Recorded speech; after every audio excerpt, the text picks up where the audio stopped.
Hello everyone, welcome to AI Geek. Today we're gonna learn about how to make a bump chart. So how we interpret the bump chart. We're making the bump chart for analyzing the rank in some categories or some categories by the year. Let's begin. First of all, we have the order date. We drag and drop in the column. Next, we have sales. We go to the sales. We slip the sale by category. So we have three categories: furniture, office supplies, and technology. We will change the view for better understanding.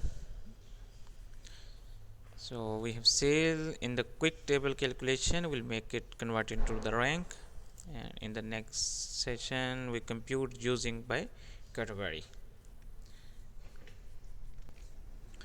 We will change the axis by edit the axis and we reverse it. We show the labels. So technology in 2013 we have on by sales on first rank, then it goes to 2014 in second, and still on first rank. Furniture we had in 2013 on second rank, then it goes to first, and then 2015 it's decreasing until 2, and now it's on 2016 in 13. Office supplies we had until 2015 on third rank, and it increased the rank in 2016. Now we analyze how to